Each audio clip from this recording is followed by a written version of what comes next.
As a busy dad and husband, I used to struggle to find time to cook healthy meals for me and my family. What was most challenging was getting enough vegetables in our diet, especially enough variety.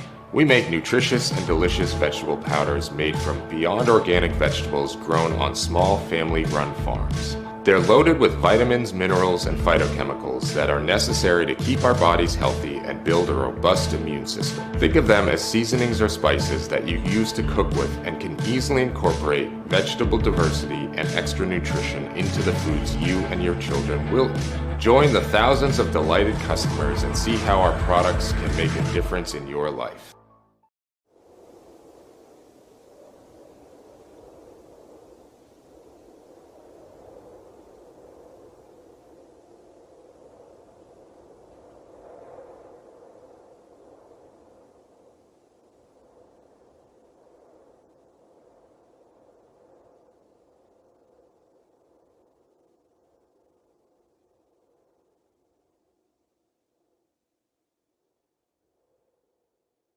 Introducing a powerful dietary supplement, over 1,000,000 years in development.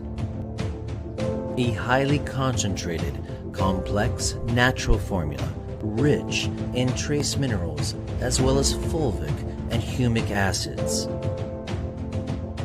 Mother Nature's ancient elixir for energy, revitalization, and long life. Shilajit Mumio means conqueror of mountains, destroyer of weakness.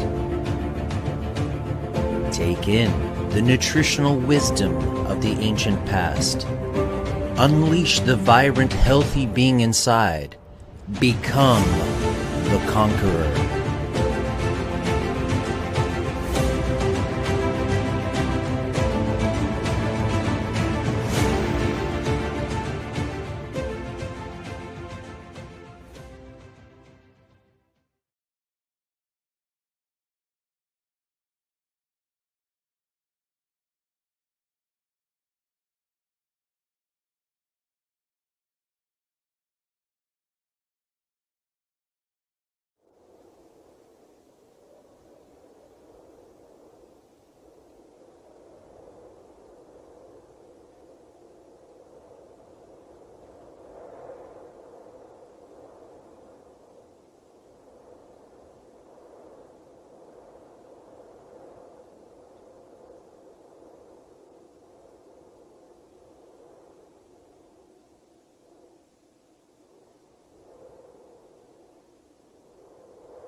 people are beginning, like never before in my experience, to question again not only what's really behind world events, but hey, what is this place?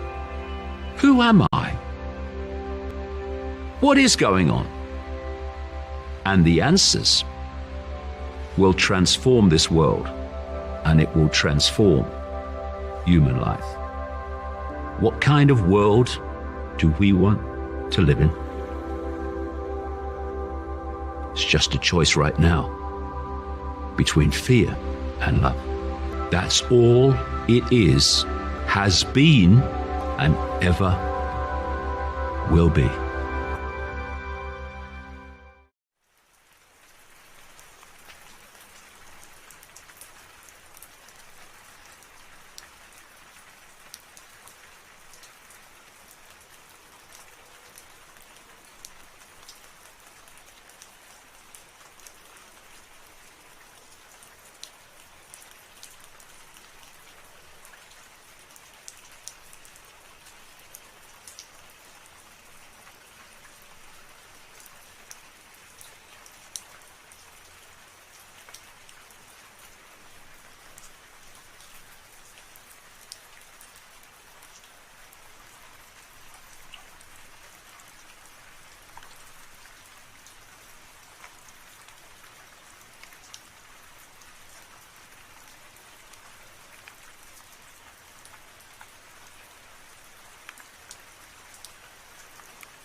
Hello, everyone. I'm Dr. Andrew Kaufman, and I came together with Dr. Tom Cowan today to tell you about our new conference, the True Healing Conference, this October 9th and 10th. And we are super excited because we have this opportunity to focus on the new biology, which is really the old biology with some new technological spins on it.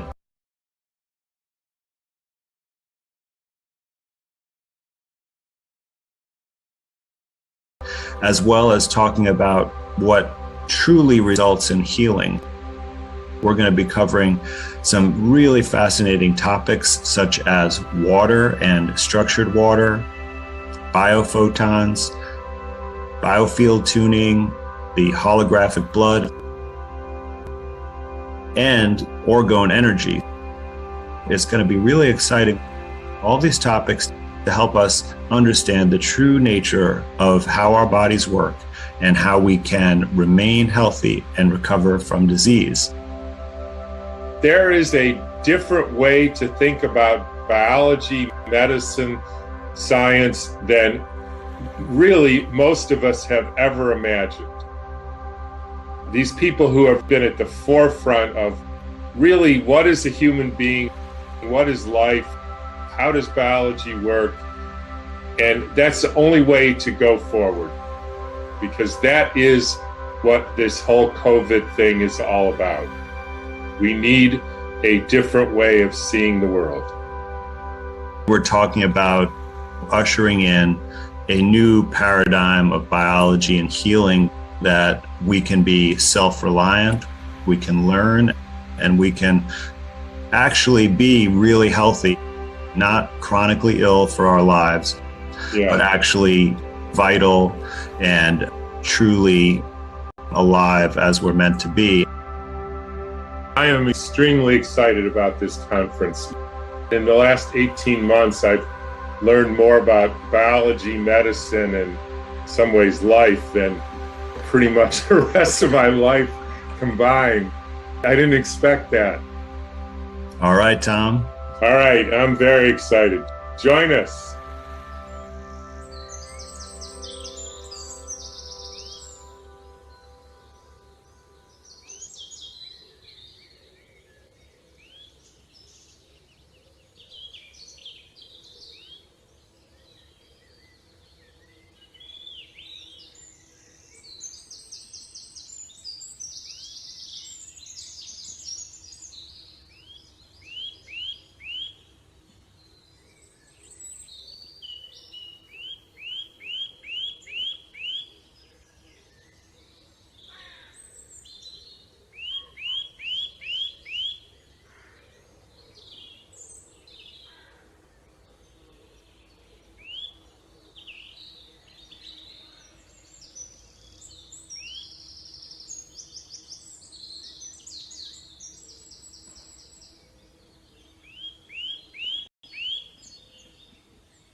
As a busy dad and husband, I used to struggle to find time to cook healthy meals for me and my family.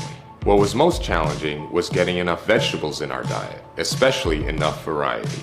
We make nutritious and delicious vegetable powders made from beyond organic vegetables grown on small family-run farms. They're loaded with vitamins, minerals, and phytochemicals that are necessary to keep our bodies healthy and build a robust immune system. Think of them as seasonings or spices that you use to cook with and can easily incorporate vegetable diversity and extra nutrition into the foods you and your children will eat. Join the thousands of delighted customers and see how our products can make a difference in your life.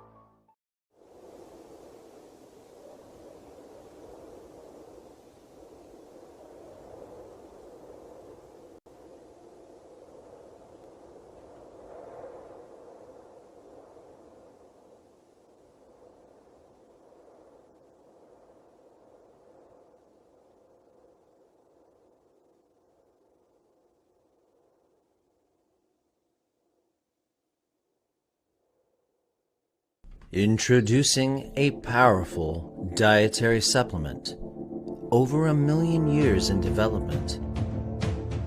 A highly concentrated, complex, natural formula, rich in trace minerals as well as fulvic and humic acids. Mother Nature's ancient elixir for energy, revitalization, and long life. Shiljit Mumio means conqueror of mountains, destroyer of weakness. Take in the nutritional wisdom of the ancient past. Unleash the vibrant, healthy being inside. Become the conqueror.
people are beginning, like never before in my experience, to question again, not only what's really behind world events, but hey, what is this place? Who am I? What is going on? And the answers will transform this world, and it will transform human life. What kind of world do we want to live in?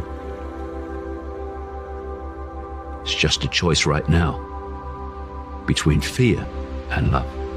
That's all it is, has been, and ever will be.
Good morning, Tom. Good morning, Andy. How you doing? I'm great. I am energized for day 2. How about yourself? I'm good. I got the sheep fed and the chickens watered and the grass was cut. Yes, and I fed and watered the kids. There you go.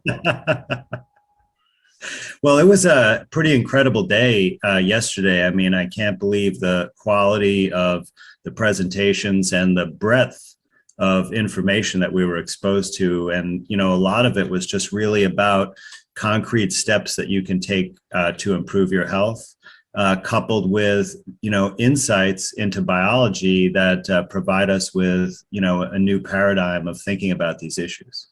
Yes, indeed. And I actually ended up thinking of something, if I could, if it would be okay if I could share that. Yeah, please. So this, I would say, was definitely stimulated by Kelly Brogan's talk. And I think every time I hear her talk, something moves in me that I wanted to share. And this is, and I'd love to hear your opinion too on what I say, Andy, but this is, I must say, directed to any practitioners out there. I'm sure there are some, any kind of health practitioners, but everybody else feel definitely free. have some in our audience, because I remember there were several questions from some, even some MDs. Yes, and everybody else feel free to listen. So I ended up coming to the conclusion, based as my years of doing medicine went by, and I'm going to try to be careful with the wording here, that if I was with a patient, and we called them patients, not clients, and they didn't actually improve or get better, and I would say improve and get better rather than cure them, because I no longer believed in curing diseases which mostly don't exist. But if they didn't get better, I ended up thinking that it was actually my fault. Now, let me explain that a little bit. I ended up thinking it was something in me that either I didn't know enough, or sometimes it was an emotional resistance or a psychological resistance, or there was something in me that couldn't connect with that person. And as a result, they didn't get to the next step. And I had to admit, as painful as that may have been, that that was on me. Now, there's another side to this, which is I also concluded, and people may think I'm talking out of both sides of my mouth here, but on the other hand, the outcome of any encounter with a human being, patient or client, actually was up to them, not me. And yet somehow both of those things could coexist. That my role was to be a catalyst and to uncover whatever blocks, either in knowledge, right? I didn't know enough, or something emotionally or psychologically. And if that happened, then it was up to the person to do with it what they wanted. Now, I also want to say, because practitioners might hear, oh, there's so many things, and you got to change your diet, and you got to fast, and you got to do this, and how am I going to get compliance in my patients? And I ended up coming again to the conclusion that I was always surprised if somebody did what I said.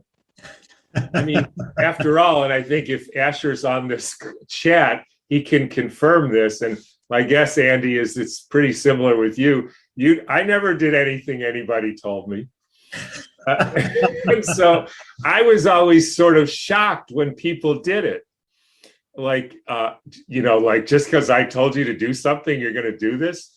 But what I found was, if I got away from thinking you should do what I say, and open myself to the magic of, I'm going to share with you whatever I know, and it's not up to me whether you do it or not, because I'm doing the best I can. So I'm not trying to make anybody feel guilty if it doesn't work.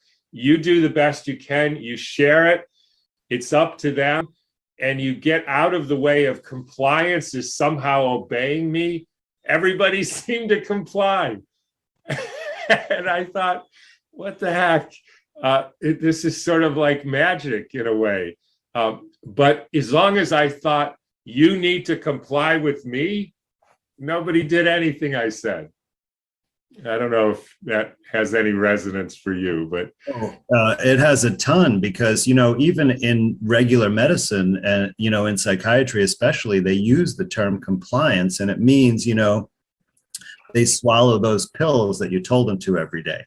It doesn't mean that they change anything in their life. But so when I first tried to do natural healing consultation with people who are, consumers of that system and in the culture of that system, they really wanted me to, hold their hand and tell them what to do, right? And then hold them accountable to some degree. But that just, it doesn't work, as you pointed out, because they never do it unless it's just swallowing a pill. Yeah. And even then, it's questionable. So when I put it out there to a bigger audience, right, and people in this community who we're talking to right now started coming to me, it was a whole different ballgame, because one thing is those people were already motivated and they already tried to do things on their own or went to other, practitioners and just were not achieving the success. But they came in knowing that it was going to be their action that led to their healing. And I was there to, more be in a didactic role and be in a investigative role, like let me help you figure out what's causing the problems, and then let me teach you different ways to address it, and then you can take that information and use it, as you wish. And then, yeah, many people actually do it, and then they tell me, oh, that problem is gone now. Or sometimes it's not gone. And then they want to know, all right, what should I try next? Or did I do something wrong? Yeah. And, that's when the real healing happens, is when people take responsibility for themselves and make it their business to do what they need to do and to solicit the information they need to be successful. Yeah. And I can tell the practitioners out there, if you really make the case, and often it's just reflecting what person says, like this problem was because of, vaccine damage or mineral deficiency. That person will say to you, you tell me how to mitigate vaccine damage right now, or I'm going to somebody else. And you don't have to worry about compliance. That's right. They want know what happened. They got it. They know what happened. You better tell them, and then they'll report back to you. And so, yeah, I just wanted to share that, because we're giving you tools here so that anybody, the more you know, and I don't mean know just from your mind, I mean know from your heart and soul. The more you are and the more you know, and in the broadest sense, then people will say, yeah, okay, I got it. Now I'm doing, you tell me what to do, or you tell me what I might do, and I'm going to do it. And there you go. Tom, I've got a great example of this from my own life, because even though I have a lot of this knowledge, right, sometimes I still run for help. So the dog was squirted by a skunk right in the face and the mouth. It was foaming from the mouth, right? And so I run to the computer and look up what to do. And there's really nothing good, there's like peroxide and tomato juice, which are really to try to get the smell out. So I said to myself, well, I should figure out what to do. So I went and got some bentonite clay and put like a teaspoon of it in the dog's mouth, and the foaming stopped like almost instantaneously. Wow. So I said, all right. So I spot treated the dog in all the wet areas, and then put the dog in a clay bath, and there was no smell after. I was like, this works 10 times better than any of the home remedies out there. And, it's just because, okay, I know how this works. It's an absorbent and a chelator. It makes sense. It would suck up the poison. It's used for tick bites and spider bites and jellyfish. And then boom, it just worked. So if you, take away a few little tidbits, and then you have a situation that's like a medical type situation, you can just think about it and trust yourself. And I bet you'll come up with a really effective approach. Yes. And you have to experiment. It's just life is an experiment. If you think you're going to get totally the answer, but what you need is a toolbox, so that if this happens, and it's an interesting story, because my guess is the dog foaming at the mouth, you take him to the vet, they say he has rabies, and kill the dog.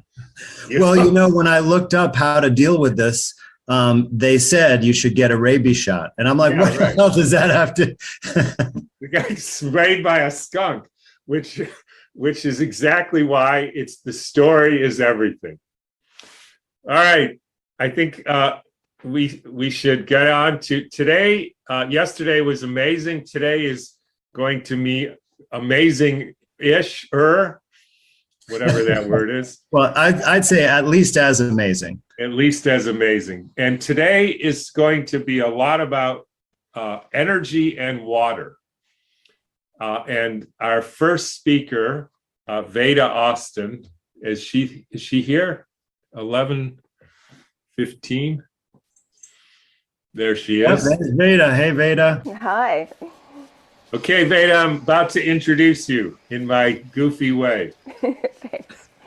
So the first time I had heard Veda, I remember sitting on the couch with my wife, and I hope you take this the right way, but you hear Veda and you think to yourself, there is no way. There's just no way. There's no way. And then you hear it and you see the pictures and you think, it's like your whatever mind or something in you starts to transform. And then, like me, I tried it myself, and I had an amazing experience because I had these two greenhouses, like little cold frames, and they were outside, almost identical places, except one had seedlings in it and the other one didn't. And then I came out one morning, and it had been very cold and freezing the night before. And amazingly, the one that had seedlings, so had the living things in it, had all these amazing fern-like forms on the bottom of the top of the cold frame. And the one that had no plants in it, was just sitting on concrete, had nothing. And I think what had happened is the water emanating from the plants created these forms. And so you go from a sort of, there's no way, to, I better listen to this because this is how life works. And I'm a huge fan because I haven't even, some of your slides, I must admit, I poached them into my own slideshow. I probably should have asked first, but anyways, there you go.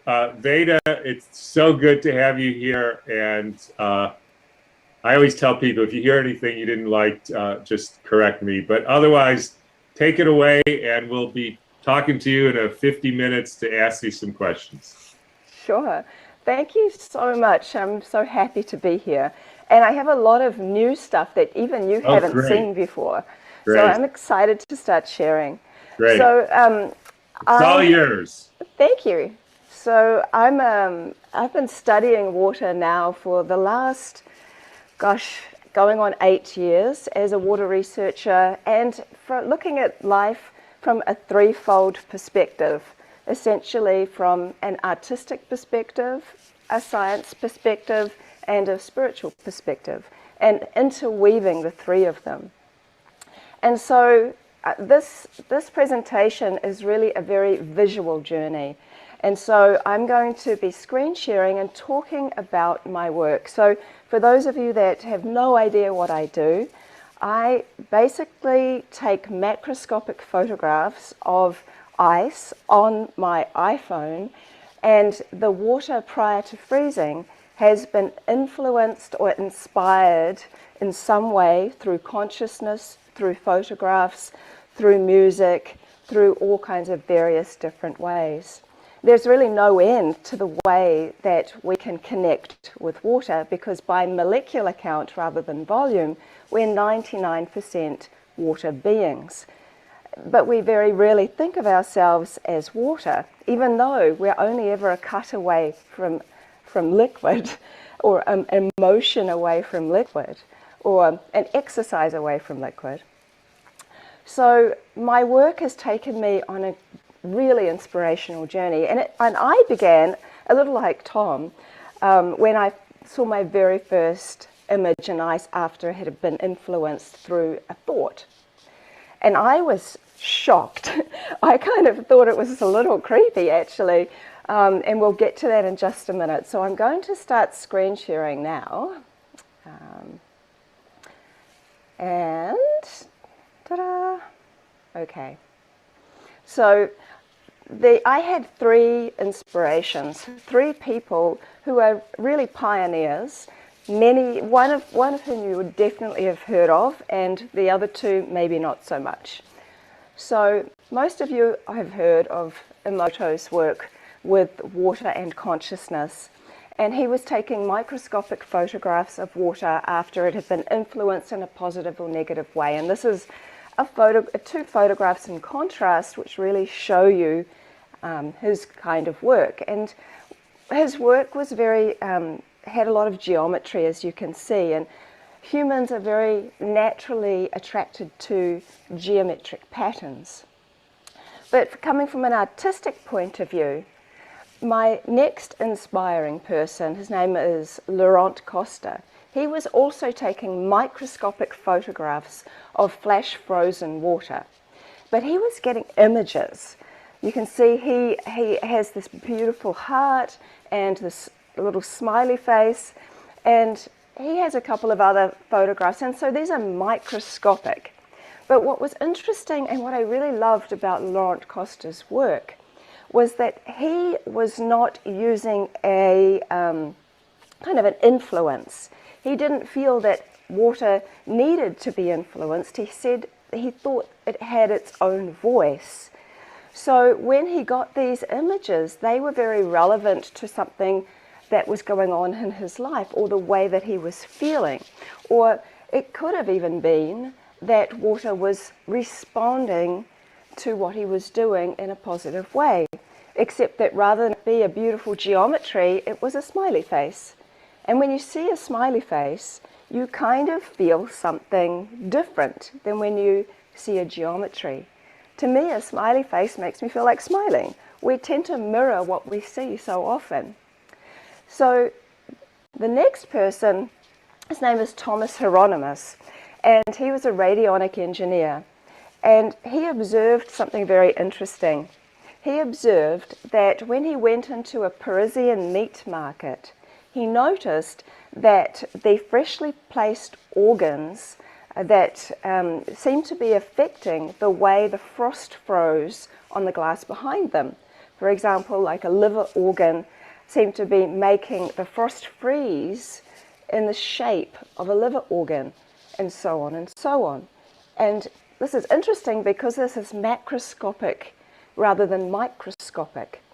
And his idea was that there seemed to be some kind of life force energy still emanating out of these organs, even though they were no longer within an animal.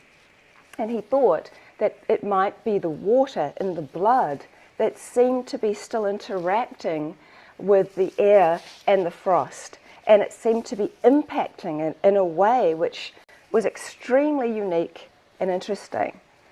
And so I put those three people together in a way, and their work together. And I thought, well, you know, I do not have a microscope right now, but Thomas Hieronymus didn't need one, so the secret seems to be in the freezing. And nature always hides her secrets well, and so I thought, well, maybe this is water's way of revealing something that we are not seeing normally. And so I had this idea that I would just get a petri dish and I would put some water in it, and I would inspire it some way with just think something or something, and then something very organic happened. So I was holding my petri dish, and then I noticed that there was some fluff floating around in the petri dish. So I was like, oh God. So I put my hand in to take the fluff out, consciously thinking, I wonder if my hand will have any impact on the water's memory. Back then I had no idea if that was even possible. I was just very self-inquiring. And so I put the petri dish of water into the freezer. This is just my household freezer, and it was there with the peas and the ice cream and everything else. And a few hours later, I was like, oh yeah, let's go and see what's happened. So I pulled it out and I held it up to the light, and I took a photograph of what I saw on my iPhone. And this is the photo I took. Now this slightly creepy looking hand took up half of my petri dish. And my petri dish is 10 centimeters diameter. I don't know what that is in inches, sorry. So macroscopically, this is huge. And what was so interesting about what I saw was that it really was a hand. Like, it really looks just like a hand or an x-ray of a hand. And I have slightly inherited my mother's slightly crooked fingers. And you can see actually that the fingers in the hand are slightly crooked.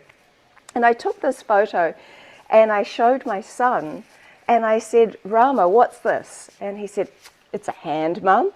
And so I'm like, I know, it really is. So then I raced down to the beach because I lived close to the beach, and I got some seawater because I thought if any water's going to be informed, it'll be the ocean. So I took some photographs, I took some of the ocean water and I brought it home and I put a thin layer into my petri dish and I froze it. I did exactly the same thing. And just to show you this really quickly, which is a slight segue away, these are natural patterns that I would usually see in water, in healthy spring water. They're quite beautiful, but when you compare it to the hand, you can just see how completely unique the images that I'm getting are, or particularly the hand, since that's all you've seen so far. But this is what I saw in the seawater. And you can make out the shape of the fish and the tail and the fins and his perfectly round eye and even a bit of a gill. And seawater freezes quite differently to fresh water, and so you can see this kind of a different texture. And then my freezer became my most used household appliance because I'm like, firstly, I could hardly believe it because these images were so realistic, and at the same time it didn't seem possible, but it was very, very real. So I decided that I wanted to see if water could basically recognize people or have some way of expressing itself, expressing what it sort of saw, if you can understand what I mean. So I wanted to see if it could mirror things, but I also wanted to see if it had its own kind of original way of expressing. So we're going to go through a number of things that I've done. And my technique has also changed very dramatically over the last 8 years, and I'm going to share a little bit about that soon. So I actually no longer completely freeze my images. My technique takes under 5 minutes, and I have such better clarity. So I kind of started using photographs of people because I wanted to see if water could pick up people's features. So the photograph of my friend on the right was the influence that I used. I put my petri dish of water on top of her photograph for 30 seconds. I've always liked that number, so that's what I used. I actually don't think it needs to be anywhere near that long. Water is incredibly quick to actually hold and store information around it, and as to something especially with conscious thought. But I didn't want everything to be about my conscious influence on water. I wanted to see if it would just pick up imagery. So then I froze the water using my technique. I took the petri dish of water off her photo, put it in the freezer, used my technique. Again, it's under 5 minutes. I have a much more 3D look, and you can see that it's basically designed her profile. You can see a lot of similarities in her face. So I wanted to make sure that water was actually seeing things the way I was. So this is actually a photo, my friend Laurent Costa that I just mentioned. He sent me his photo and said, can you show the water this photo? Which I did, and you can see that it's identified his features. Now this is an older photo where I actually froze water longer, and you can see some differences there. This is a recent one I did where I took an actual artistic kind of design of a coin where somebody's face is in it, and put the petri dish of water over the pitcher for 30 seconds, took it off, froze it, and you can see that it's designed the face and the coin. Now this is kind of a cool one because I let this freeze too long, but you can still see that water has identified the statue face, and this is front on rather than side on, so you can see the makings of the beard and the long hair and the eyes and the moustache and mouth. And although again this is a slightly more frozen image, you can still identify that water has identified it. My friend Igor let me use his photo that I took when I was at the water conference, and you can see his specific features in the ice image. I used a picture of Biggie Smalls. I was doing a whole ton of different music and influences, and this is interesting because water has designed more of a side profile, but you can still see that his lips are open like in the picture. It's also a very large image. It took up nearly the entire petri dish, which was very interesting. I used a picture of Sadhguru, and you can see again his features are there, the beard, the eyes, the nose. I used myself, and you can see that water has also designed this. So what you're seeing is not just some random kind of fluke, it's actually image recognition. And this was back in the day when I completely froze water, and I do this fun project with children when I teach in schools. I teach a mix of science and art, and so we add a few drops of food colouring to the water pre-freezing.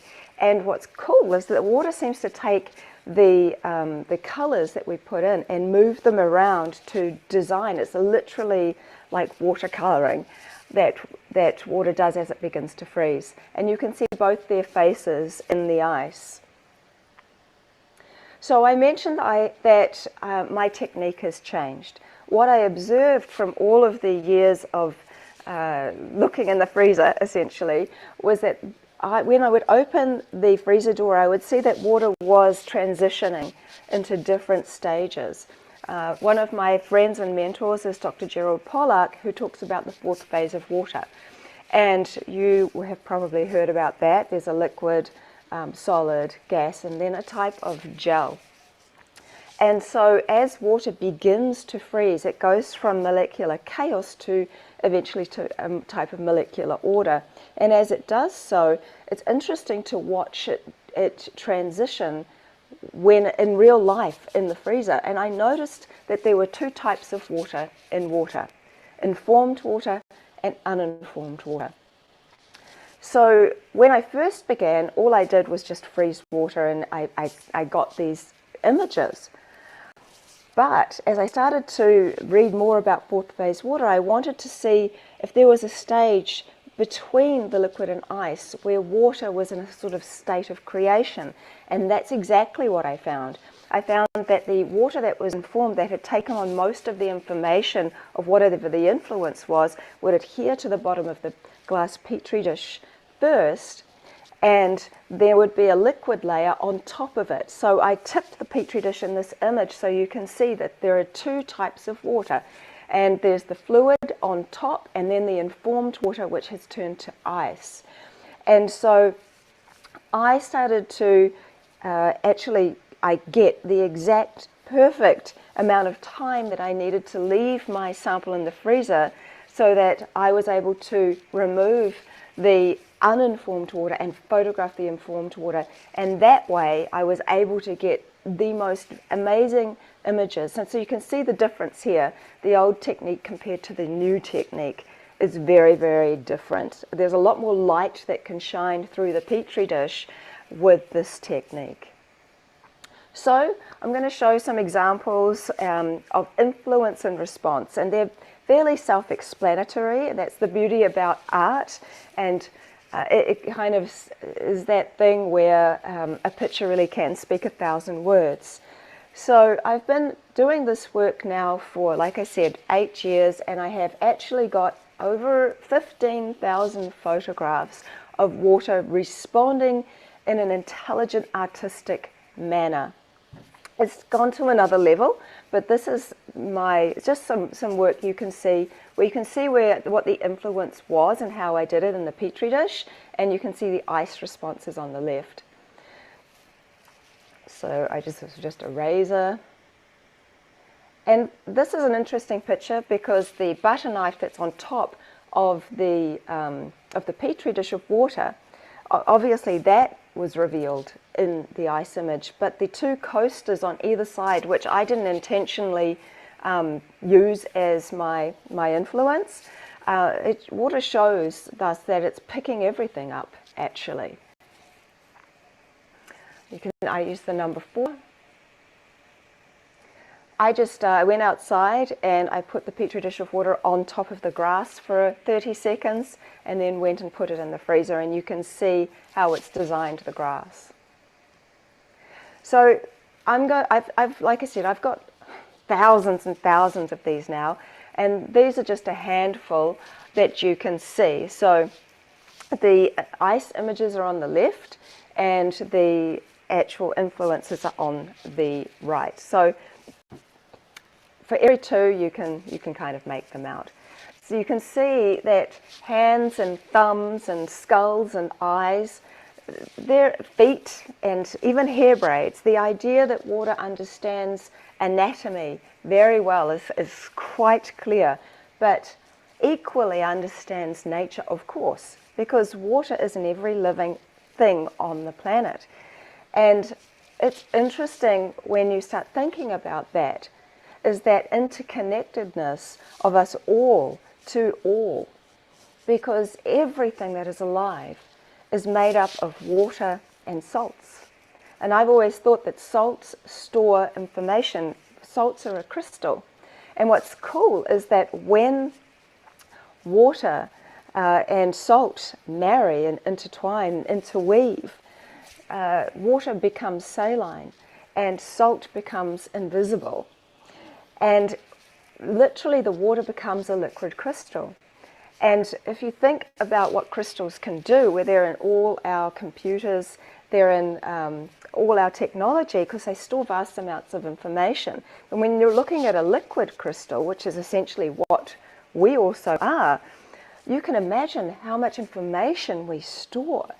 It's a very interesting thing to think about. And so unlike Masaru Emoto, who was getting these geometries, he often used distilled water. I use spring water, rainwater, seawater, all kinds of waters, but I don't get kind of complex geometries or complex imagery or anything like that in distilled water. And I have always thought that that was because it lacks the minerals. I think of water as awareness, and then I think when it comes into contact with salts and minerals, it comes into the ability of storing and holding memory. So I think that's why one of the reasons that humans have got this cellular memory, because of the salt that is within our body. There is the image of the dog you might see there, and that was quite a fun to the right in the middle. I went to a cafe and I saw there was a dog bowl outside for thirsty dogs. And there was a schnauzer dog, like the one you see for comparison, that was drinking out of the bowl, and he didn't drink it all. And I said to the lady in the cafe, "Oh, do you think that maybe I could have some of that dog bowl water in a takeaway cup?" And she looked at me like I was nuts. But I went to the back home and I froze it, and literally it looks like an etching of the dog. It's really remarkable. You can see a cat woman up the top left, sorry. And I've been thinking about what to wear for Halloween, and so I've been contemplating being Catwoman. And so I used the Catwoman image, and you can see that water has designed a Catwoman. What's interesting about the middle photo is that on the right you can see the owl's eye. I actually covered half of the owl's face and put the Petri dish of water only on one half of its face, and it designed the other half, which was really remarkable. Top left, you can see that there is an image of a little baby. So that was from a lady that was projecting her thought of her child. And so her child was only just a few weeks old in her tummy. She was only just pregnant. And this was the image that we got from the water. So she drank the water while thinking of her baby, and I froze the rest of that water. So water is really holding complex information. Here is a few more, just so you can get the idea that these are not random. The real evidence is in the bulk. There's so much work, and I'm prolific. I'm doing this every day.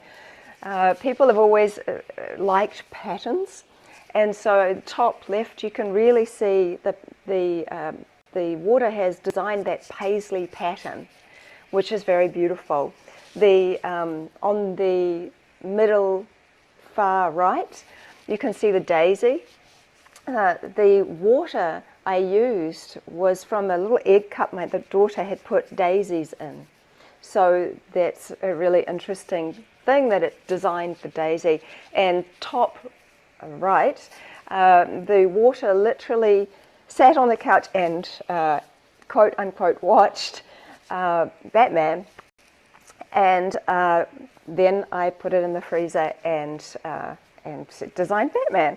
And I wasn't sitting there watching it. I'm not sitting there watching it with the petri dish of water. I leave and come back and do it. So as not to influence it by my own thinking about Batman. But again, that is always also possible.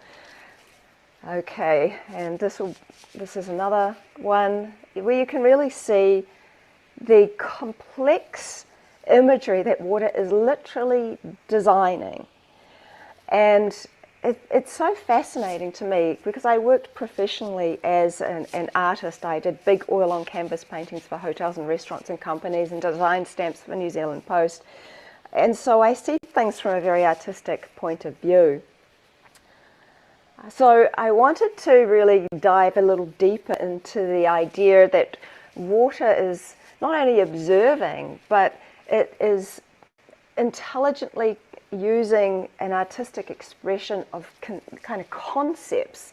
So I used words that you couldn't easily visualize what they might look like. For example, free energy. There's a lot of people that would speculate what free energy may look like. So I wanted to know what water may show me.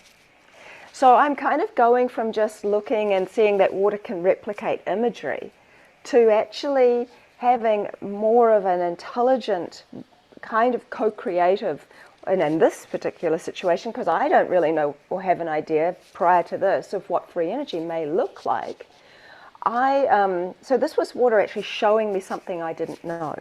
This is another level of communication with water, and the communicator is the water, not me. So this is very interesting because you can kind of see it looks a little bit like a pyramid with these this expansion coming out of it. Just a lot of geometry. This is quite different than what I would normally get, which is so interesting. I use the word ego because that's a very difficult word to imagine how that might look, because it's something that we talk about.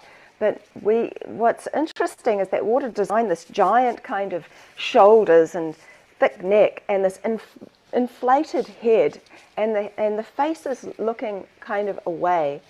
And this is a very interesting art piece, really. And art can tell us so much. What I love about sitting in the camp of art, which many incredible people have done, like well, you can imagine who Michelangelo and all of these different incredible people have been able to show something to the world, but the world doesn't need to feel that they need to judge it. Because when you're looking at art, you're simply kind of asking the question, what does this mean to me? More than, well, how is this possible? How is this actually working?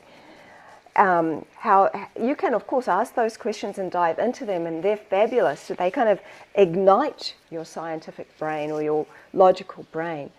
But art was also meant to inspire that kind of artistic part of us, that part that loves to look at expression, at all these different ways that water beings, because we are water beings, we are creators, and we design. So it doesn't surprise me that water can design as well. But up until this point, it's hard to imagine that water could be so complex, because we always associate consciousness with a body. And yet, without water, we don't exist. Someone once said to me, what if water is expressing its consciousness through all of us, through every living thing on this planet and beyond, to observe itself? How interesting would that be? So this was seen in contrast, contemplation and expansion. There are two different tests I did at the same time. One was simply put over the word contemplation, and one was put over the word expansion at the same time, put into the freezer at the same time, pulled out at the same time. My daughter helped me hold them up, and I took these photos. And they're completely different, as you can see. Contemplation is kind of inside its own circle. There's like a person kind of leaning and seemingly contemplating. Expansion is very expanded. It's as if this is a person and he's expanded, or she's expanded herself out multiple times. I used the word IVF. So just the letters IVF don't necessarily mean, shouldn't mean anything really to anyone that is not a person. We understand it's about in vitro fertilization, but how could water know that? Well, actually, again, we're bodies of water. I keep wanting to emphasize that because we so often don't consider ourselves to be this. But water identified these letters and made kind of an image of eggs and a needle going through to fertilize it.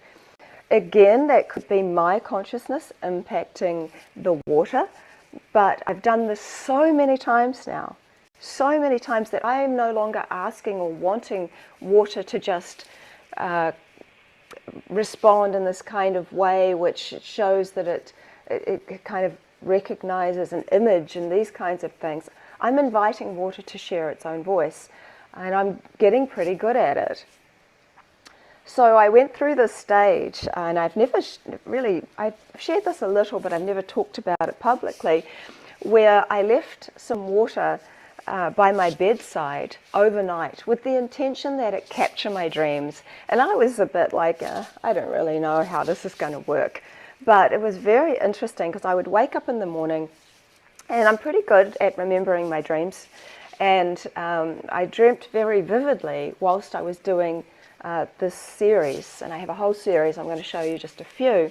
So I would then take the water and freeze it and photograph it using my techniques. So I just kind of wrote it at the bottom so you could read it, but I dreamt that I was in a sailboat and is kind of going through some really large waves, and it was one of those dreams that just seemed to go on forever until we finally got to dry land. And you can see there's a little sailboat that was captured in the water that was left beside my bedside whilst I was dreaming. I was watching Sweet Tooth with my family, and I dreamt about this particular animal child, and you can see it's designed the face. And so this is not me consciously doing anything at all, other than I have a conscious intention that the water may pick up something from my subconscious, my dreams. This looks like a very unusual photo until you understand the dream. So basically I was in a forest and I heard this squeaky kind of meow noise, and I've spelt that noise wrong, but anyway, it's fine. And I looked around and finally saw a tiny baby animal that looked like a half cat and half otter. It had like a really shiny kind of furry coat, and it was really silky. I picked it up and went to find its mum, and I came across a sheltered area full of leaves, and the mother was there feeding her babies. She looked at me lovingly and wasn't afraid of me, and I put her baby back and watched it feed for a while before waking up. So this, you can see the animal's body, and the little white parts are like its babies feeding. So this was extremely interesting that water was literally able to kind of connect with my subconscious and design these dreams and show me the most relevant part of the dream, which was fascinating. So this is communication and connection. This is much more in the direction that my work has been taking me. So I said to the water, yes, I sometimes speak to it. So I have all these different ways of inspiring water. I a lot like Laurent Costa, one of my inspiring people in my life. We don't want to be the influencers all the time. See, water is wild and it wants to stay wild, and you want to be able to form a relationship with water. The indigenous people, the ancients, understood water as a living being. And that, to me, I mean, that just is what I'm seeing. I'm working with a fluid intelligence that just happens to not be in a physical body that we identify with. But perhaps the actual intelligence is far more within the water than in the body. It's a very interesting thing that kind of happens. So this is what I'm observing at any rate. I'm not saying I'm right or wrong, but these are my observations over the years and years that I've been doing it. So I use photographs, I use media, I use all these different kinds, but I also sometimes speak to the water or think into the water. And for this one I said, do you know who I am? And it wrote the words VA. What's interesting is that the image on the right is the way I actually write my initials, but I didn't show that to the water. Water didn't know that beforehand. So the V and the A were linked perfectly in the ice. And when I saw it, I keep getting surprised because I don't know what's going to happen and I never know what water's going to do or how it's going to respond. And so when I saw my initials in the ice like this, I was really, really surprised. And the fact that it had never seen the initials and the way I write them was even more extraordinary. I love this picture. It's one of the most special pictures that I have. It also shows that water is kind of beyond the veil. This takes it to another level of connection.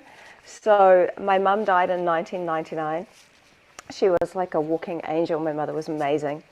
And I used to live in Japan, and Mum and I would write letters, real letters, to each other. And at the end of every letter, my mother would attempt to draw a circle. Her circles were terrible. They always looked like misshapen rotis. And she put a heart in the middle. And so I said to the water, can you connect to my mum? And when I got this misshapen circle with a heart in the middle, it really meant something to me. But it also showed me that water is the connecting force for everything, because it's not just in its liquid stage. We're surrounded by water in the air. There is information all around us, everywhere. It's like there's so much in plain sight that we don't see. And so people talk about the veil, but in fact, water is the veil. It goes between the veil. It goes through everything. It can go anywhere. And so I did this for a friend whose dad had passed away. And this is interesting because I had actually put 3 petri dishes of water out overnight. He's a big water guy. And so 2 of the petri dishes he knew about, and he had asked people to send well wishes for his birthday and various different things into those petri dishes. But I did one separate, and I wanted to do it as a gift, and I invited Water to ask his dad to send him a message. So the next morning when I woke up, I noticed something peculiar. So there were 3 dishes, all of them had the same amount of water in them. But the dish that I had asked for the water to connect to his dad the water had reduced to a very, very thin layer. There was much less water in it. And that seemed very odd to me. And I froze what was in the water, and all of the water, and you can see there's not much in it, all of the water had become this heart. And it's as if, and it's all, I mean, this is all speculation, of course, but it was as if his father's energy or essence or spirit had somehow used the water as an energetic source or maybe water had used it as him as an energetic source to reveal information. So this is a very, very interesting area of study that I've done. Somebody asked me to ask the water, is my cat watching me from heaven, because she missed her cat a lot. And so you can see that there's a kind of an image of a cat looking out over something. So I want to show you that water is able to identify future, past and present. We've looked at a lot of the present stuff. You can see I do a test, and in real time the water will show me the results. So say the influence is a flower, the ice image will show a flower. So we've sort of covered the present. Now this is interesting. I was watching a video and someone had sent me, it was actually a 5-hour thing on YouTube. It was a fascinating video series that I just watched all 5 hours worth of it. And I screenshot some of the images that were really interesting to me. So I screenshot this picture of this old boat. And I thought it was interesting, kind of cool. I have this tendency of screenshotting things that take my interest. And then later on in the day, I took a photograph. I did some ice. I did some tests in the ice, and I showed the water. No, I'm getting distracted with the next one. Basically, I put the water in the freezer with no influence, and I do that a lot because I want water to show me something. And what was interesting is that it showed me this image that had happened, and I'm like, I'm pretty sure that I took that photograph. And I went back through, and I'm like, oh, wow, it's showing me this image. And I wasn't thinking about that boat. I'd taken about 15 screenshots from that video, and it showed me something that was just so unique, and I wasn't expecting to see it. So it was kind of this transition stage where I'd seen something, but I wasn't thinking about it, but water showed it to me anyway. And what was interesting is that the next day I was invited out, and someone wanted to go and showed me this kind of an old ship, and I'm like, this just keeps happening. Why am I seeing this ship all the time? And so there was this kind of layered stuff going on where the water showed me something I had just screenshot and wasn't even really thinking about too much. And then the next day I went out and I went and looked at this old ship, and I'm like, there has to be more to this. And I'll get to the more to this part later, because I've done that multiple times where I've thought there has to be more to this. So this is an interesting one, which is showing something that is a hunt from water, remembering something from over 100 years ago. I went to a spring, and their spring area, there was a lot of historical Maori settlement. This is in New Zealand, and the water designed this kind of house on stilts. And I thought that, you know what, that kind of looks like something that I could identify as what the Maori call a pātaka. So I started researching the area, and I came across this historical sketch of a Maori pātaka, which is where they would store food. It's on stilts so the animals don't get it. And that was from the area where I got the water from. So the water had actually identified and showed me something that had been in existence over 100 years ago and is no longer there. And I've had various different situations where I've got like an image. Another example, I saw this perfect obelisk in the ice, and I'm like, oh, I don't really know why I'm seeing that. And then about 5 hours later, a friend came over and she said, oh, you know, you have to see this amazing this amazing crystal that I just got. And she showed me this amazing crystal, and it was this perfect obelisk shape. And she said, have you ever seen anything like it? And I'm like, you know what, actually I have.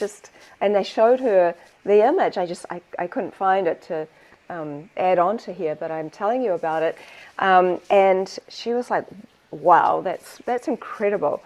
And so water was showing me things from the past and from the present and towards the future.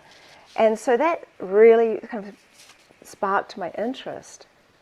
So one of the things that I've done is repeat studies. I'm kind of showing these because one of the things that Jerry Pollack really said to me is, show people repeat studies, because this is showing that they're not random.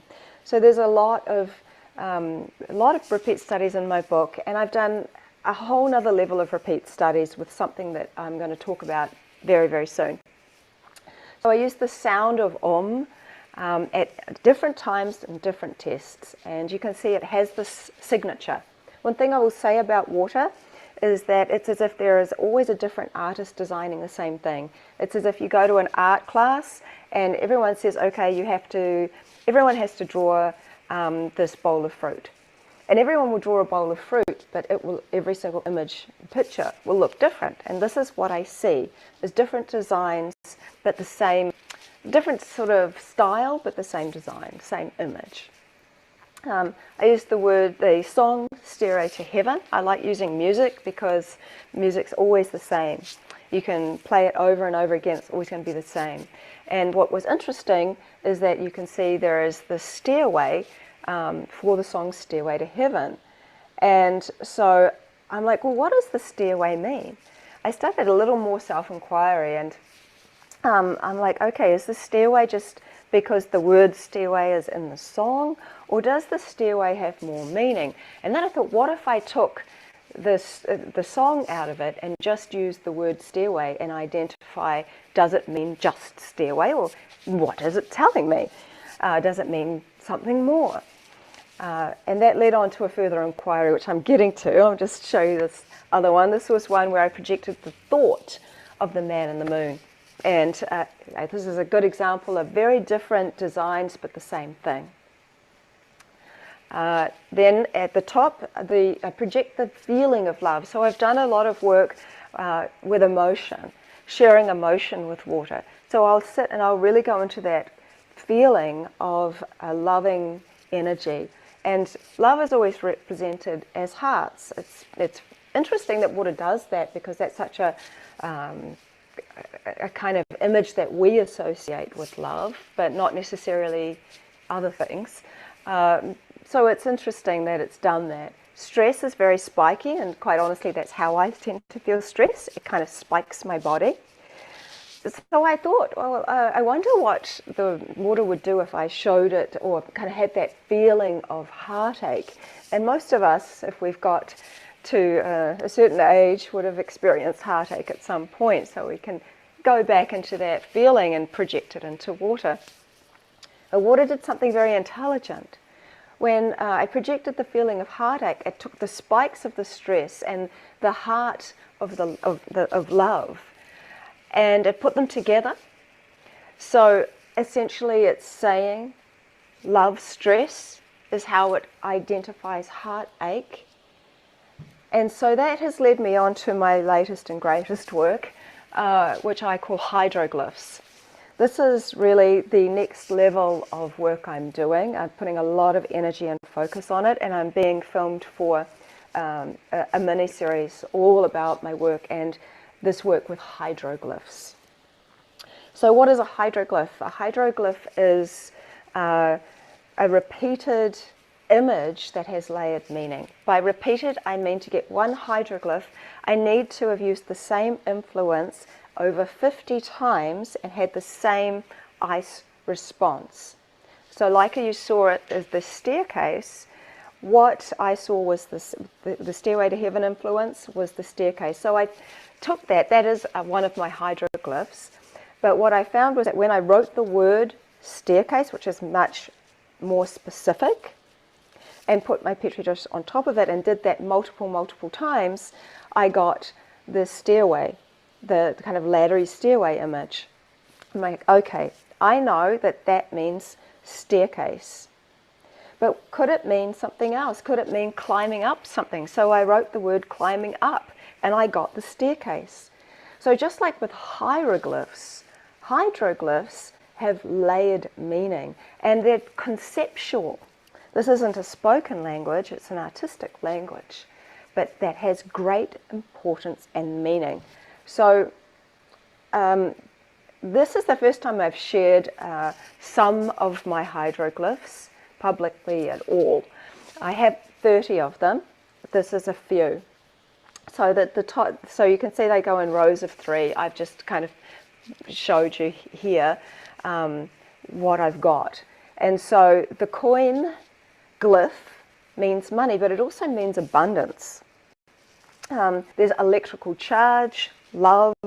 The dagger is an interesting one because I started out writing the word pugione, which is Latin for dagger, and I got this really cool dagger in the ice.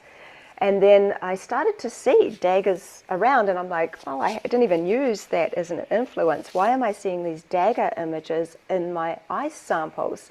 And I wanted to sort of see more about what they meant because I'm not surrounded by daggers. And as I got to use the word dagger, I started using the word dagger as my influence, and I got over 50 of these daggers, 50 of these tests. I'm like, okay, a dagger means a dagger. And then I went to the next level. I'm like, well, could it mean something else? And so over the last 3 years or so, I've been doing these tests, and I've discovered that the dagger glyph also means physical, emotional pain, and it's also a warning. It means danger. Be careful. So I've told you talked mostly about those because I started to read the crystallography now. And so this is an image of someone who is on my group of people that are sharing and showing their own work. I teach my technique. And in this glyph, his daughter had done one, and you can see there's a ladder and there's 2 kind of daggers. And so what that means is to be careful climbing up something. And I told him, and he said his daughter the next day was going to be going to this place called Go Ape, and he told, which is like climbing up stuff, and he said to her, be careful. And it was interesting. It was something that the water was sharing him with me, with him, and for his daughter, for a future potential event to be careful. And this is my step-by-step guide, and these are some images that other people have done. That is so cool and important because it shows that other people can do this work. And if other people can do this work, this is water communicating to others. You can see the fish, there's an apple, there's a mountain, there's a tree. And this is the last thing that I'll share, but it's from Victor Schauberger. And he said, as time passed, I began to play a game with water's secret powers. I surrendered my so-called free consciousness and allowed the water to take possession of it for a while. Little by little, this game turned into a profoundly earnest endeavor because I realized that one could detach one's own consciousness from the body and attach it to that of the water. And when my own consciousness was eventually returned to me, then the water's most deeply concealed psyche often revealed the most extraordinary things to me. As a result of this investigation, a researcher was born who could dispatch his consciousness on a voyage of discovery, as it were. And in this way, I was able to experience things that had escaped other people's notice because they were unaware that a human being is able to send forth his free consciousness into those places the eyes cannot see. By practicing this blindfolded vision, I eventually developed a bond with mysterious nature, whose essential being I then slowly learnt to perceive and understand. And this is my book, and so I'll just pop out of stop share here. And I think that's bound to be my hour already, Tom. And thank you. Yes, that was amazing. Amazing. And if you can bear with us for some questions here. sure. The first one is not a question, but a comment from me. I don't know what to call this exactly, but the first thing that came to mind was the scary part for me is at this point in my life, this now seems perfectly normal. Like if you'd have showed me this 40 years ago, I said, no, there's no way. But now, after all this, just seems obvious. Like, I mean, not everybody can do it, and blah blah. You know, there's a lot of technique and a lot of. I think, and I've heard your story about how you got into water in the first place, and water essentially healed you. So I think that you have a special relationship with water, right? That's not. Yeah. But apart from that, I couldn't really think of any questions. So I'm going to go to some of them that the people have sent in. One interesting one, did you have any thoughts, images, or words that failed to materialize in water?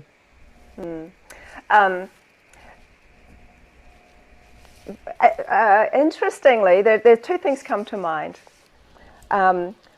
One is I have a lot of people send me requests for stuff, a lot, and people have asked some.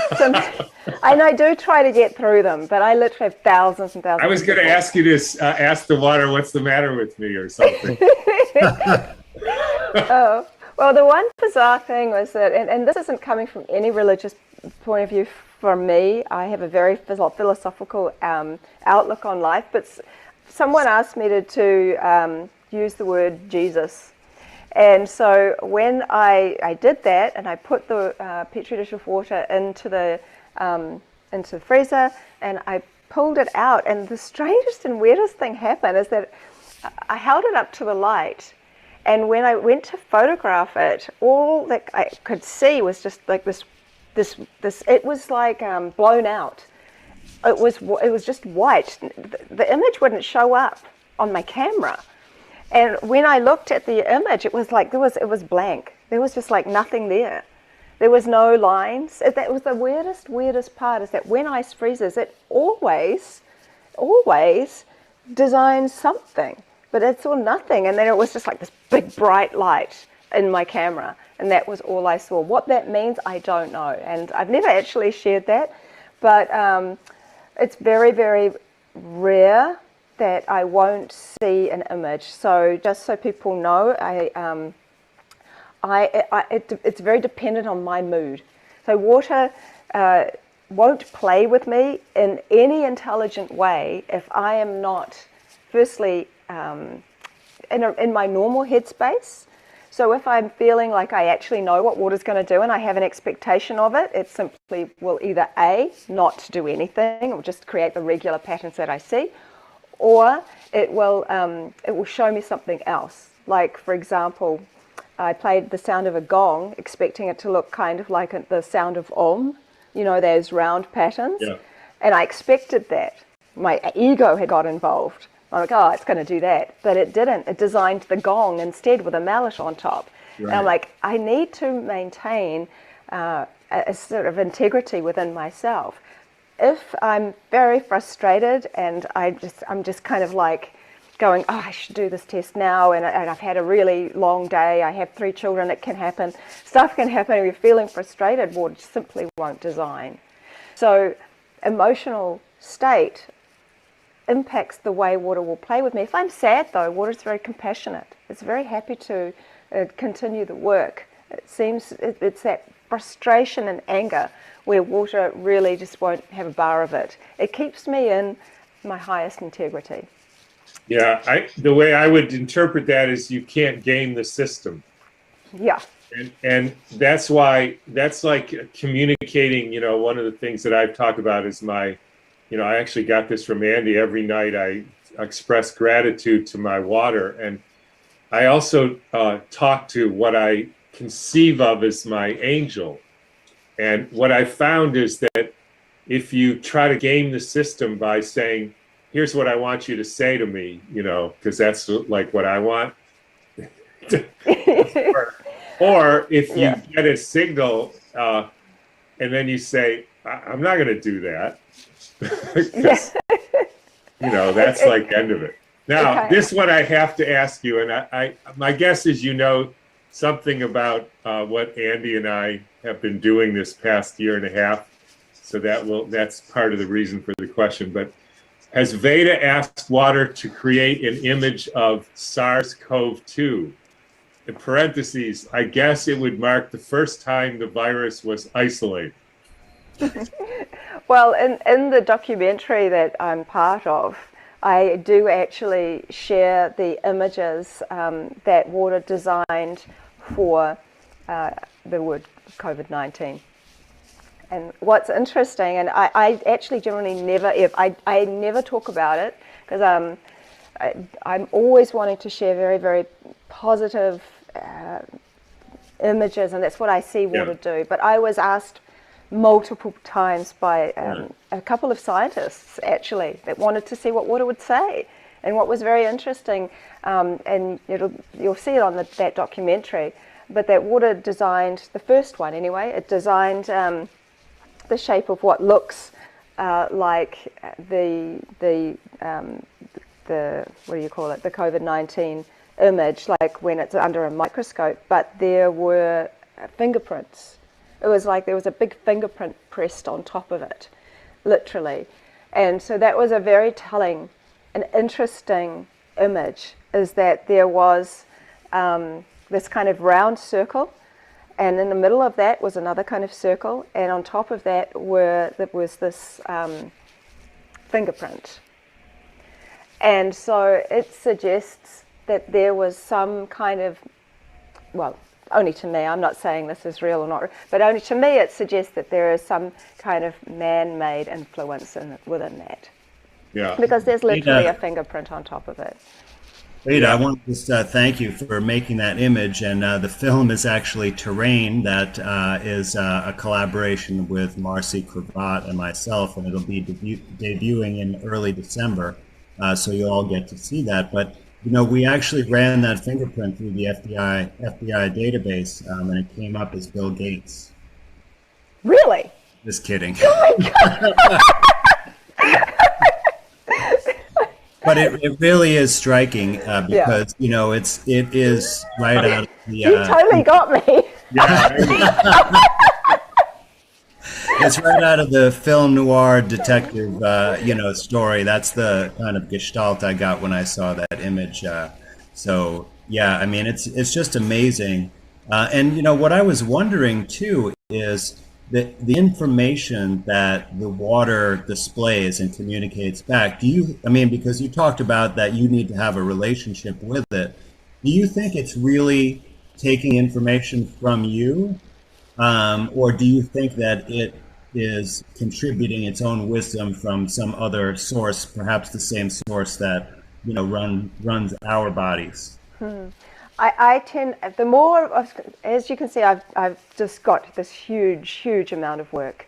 And the more I've observed, the more I see that water has its own, what I call original voice. And it's no longer surprising to me, although it was originally, in that I'm seeing, especially using this new technique I've got with these hydroglyphs, I'm literally seeing messages in water that are not coming from me because I don't know the answer to the questions that I'm asking. So I'm seeing intelligent communication. And so I no longer, I think, yes, water and kind of consciousness, our consciousness can connect with the water outside of us. And the water outside of us is also intelligent, so it can receive. But when given a different kind of relationship, so relationship is very important. And the stronger the relationship, Because people always say, well, do you need to be, what about all the other influences in the room? What about the children? What about the TV? What about this? Are they all not going to influence the water? So that, how do you know? How do you get a direct response? And that comes to water. Because if you really like somebody and you think they're really cute and you're going out on a date with them, and it's your first date and you just want to know everything about that person, you just want to look at that person, you go out to a restaurant and there's all kinds of people around and the waitress comes and you order and there's all these people everywhere, but your entire focus is on that person.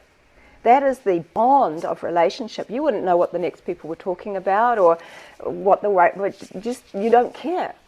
And so the stronger your bond with this, for me, with this liquid intelligence, it doesn't matter what the heck is going on around me.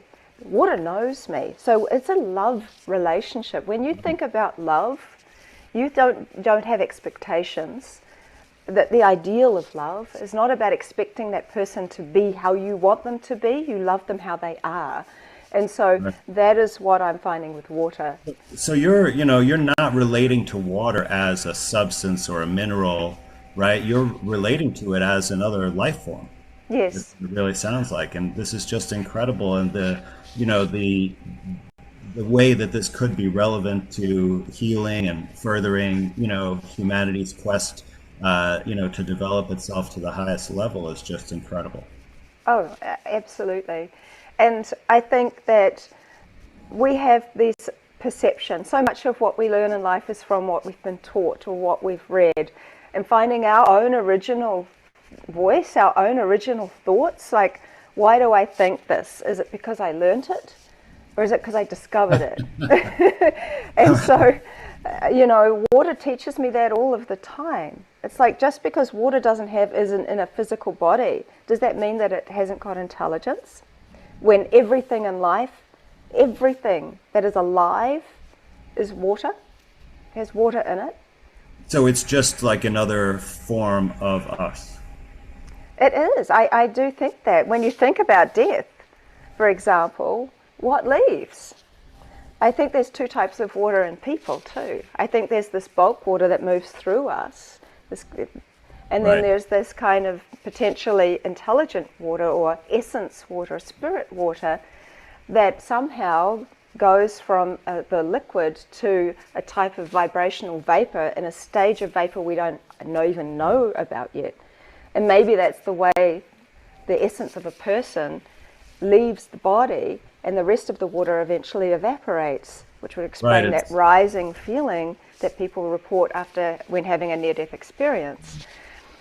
And if that's true, if we leave through the vapor and we are able to observe, then it's no different than what's happening. Like the essence or the energy of the intelligence, right? And the information it contains is imparted into the water, and the water is like the medium, kind of like the ether is the medium for light, right? And that basically that energy and intelligence can leave the water, right? When we pass on, and then of course the water is back to its regular liquid form after that, right? It's not in that gel crystalline state that we've been talking about. So this is really a different way to think about life and death and spirit, that the spirit is actually embodied in the medium of water. I mean, that's that's something that could be studied scientifically, right? Which is very different from the dualistic approach that we've been pushed away from, that it's all based on magic and not things we can observe. Like, you're actually observing this. Well, this is, I hope, because I think science is a wonderful place to play with in these realms. But sometimes science is like can hopefully catch up, because when you bring consciousness into the realm, it doesn't make sense to many scientists. It can be quite a confusing thing. There's no control, and so when you take away the control and you look at what is. I'm looking at things from a very kind of ancient indigenous kind of perspective. In New Zealand, the New Zealand Maori, my father's Maori, we consider that water is a living being. In New Zealand, the Whanganui River was given the rights of personhood because the Maori fought so hard because they were so worried about the body of it being hurt, and they were taking all the gravel, so its belly was being hurt, its headwaters were diverted, which they considered decapitation of the head. And so actually New Zealand was the first country that gave an actual river the rights of a person. And so it's interesting when you start looking at indigenous cultures too that have always said that water is a living thing. Even within the language of how we talk about water, in old times, water wasn't just called water, it was called the waters. And then it became water, and then it became H2O.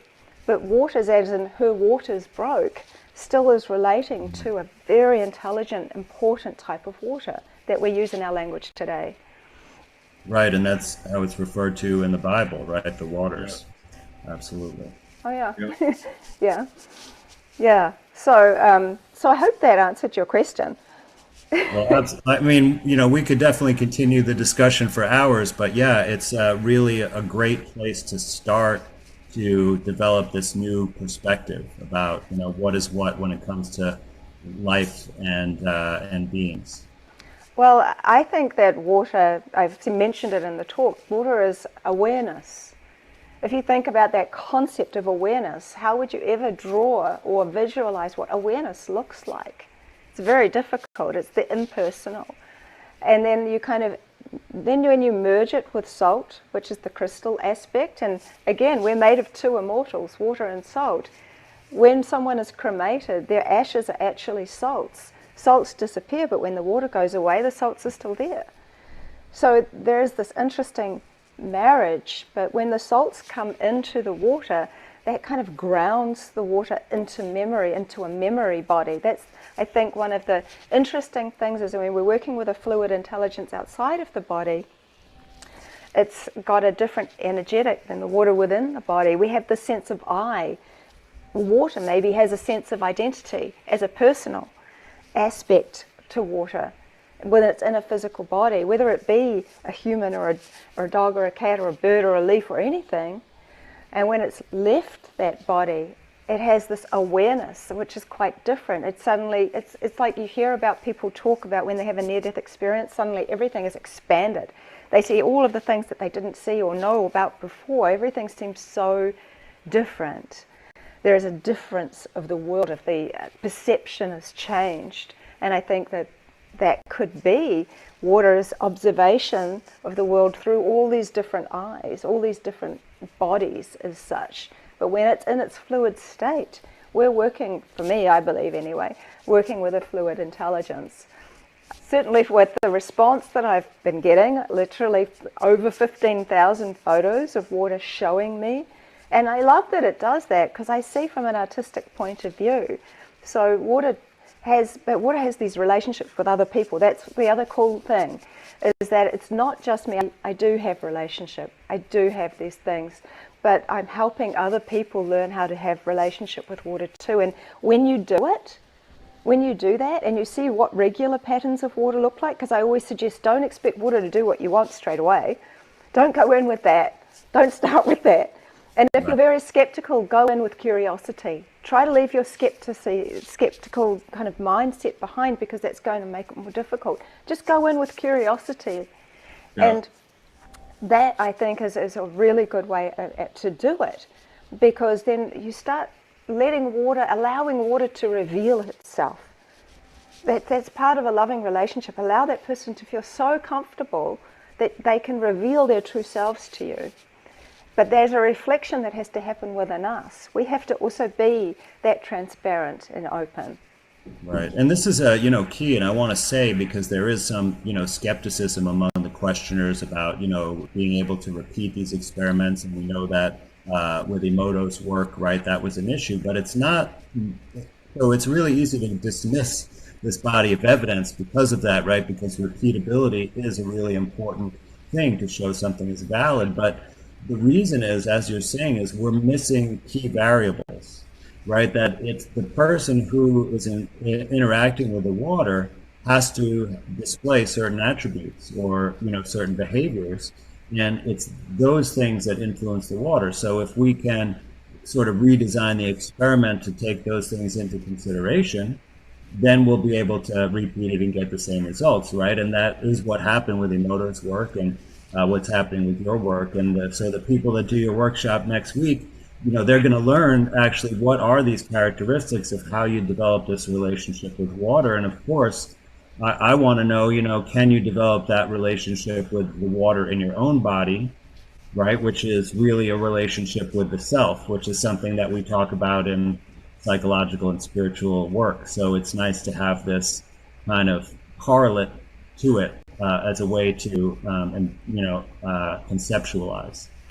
Yeah. And by the way, that's a guy named Marcel Vogel, who you may have heard of. Yeah, who's the I'm a world's big fan. expert on crystals. Found the exact same thing in his work with crystals, that it all depended on the consciousness of the person cutting the crystal. Yeah. And if you take that out of the equation, that's the variable that actually is the most relevant one. Right, and that's the causal variable. Yeah, I think we need to stop here, Veda. It's a gift to the world.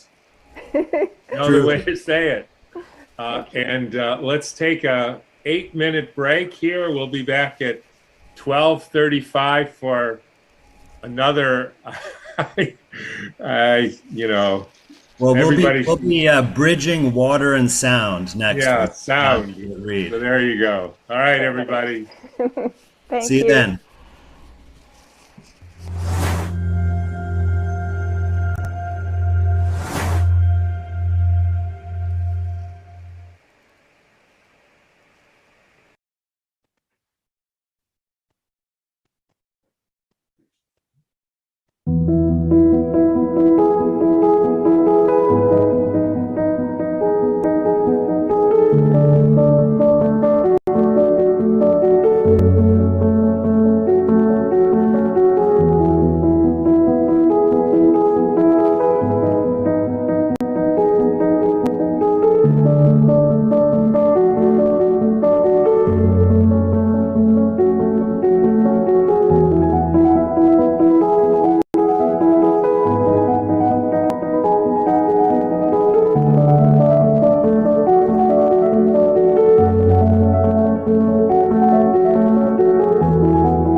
Introducing a powerful dietary supplement, over 1 million years in development.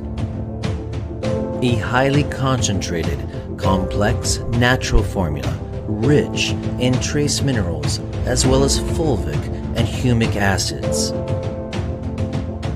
Mother Nature's ancient elixir for energy, revitalization, and long life. Shiljit Mumio means conqueror of mountains, destroyer of weakness.